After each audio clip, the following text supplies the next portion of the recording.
Good morning, children. We come to the second part of the first chapter. We will start with directions. Now, we all know what is a direction. A direction shows the place where we have to go. It directs about the place. Like we have four main directions, that is north, south, west and east. And in between, it is known as the northeast, southeast, southwest and northwest. Okay, so these are the directions and sub-directions. They are known as cardinal and sub-directions. Okay.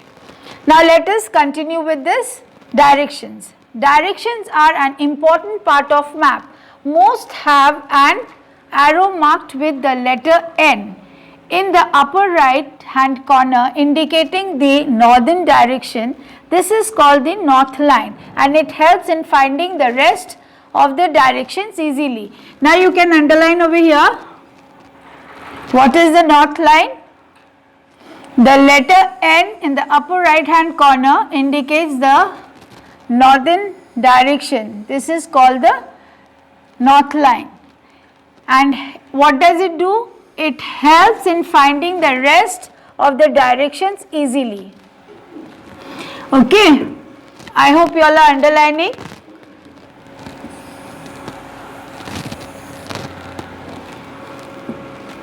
Okay. The four directions, north, south, east and west, are called cardinal directions. Again we have to underline.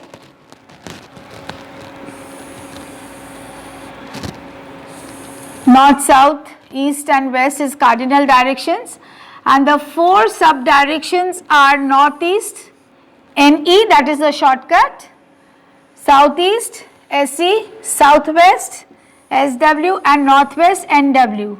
They help us, what do? They help us to locate a place more accurately. So if you know the place, children, if you know the location, many of you all are using mobile, so you can see the navigator that shows you that you have to go left or right. So this is the place, this is the way you come to know. Okay. Now symbols and signs. What are signs and symbols? Let us see over here.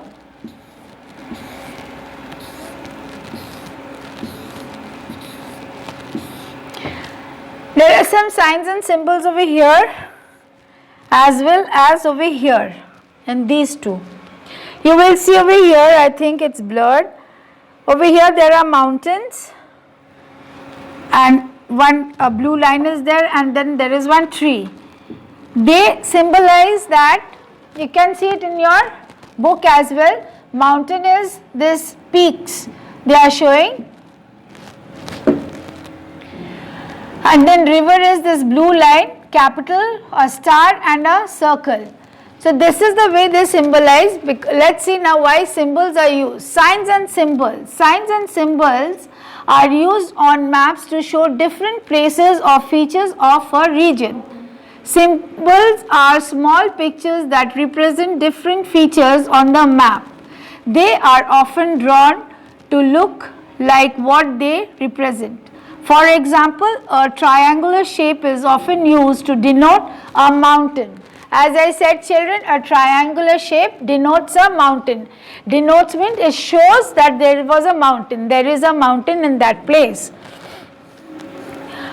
A legend or a key lists the symbols used within the map and what they stand for. Now when you are drawing a map, children, in that we always make a key and we keep it. Let's see whether we have a key over here or not.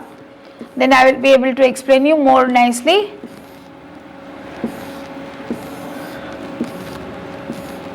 Over here you see there is a key over here.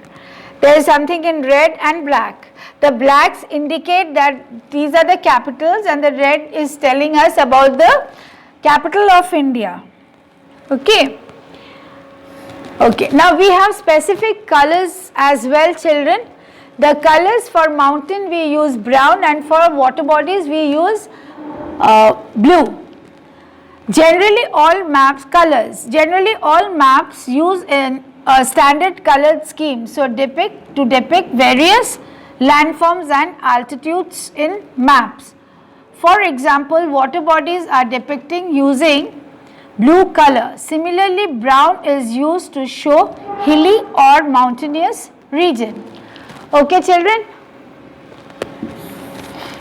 So we come to an end of this chapter. So today what we learned was about the directions. There are 4 main directions, which is also known as the cardinal, and the sub-directions, the signs and the symbol, and legend and colors. So we come to an end of this chapter. Over here we have already done this portion in the class.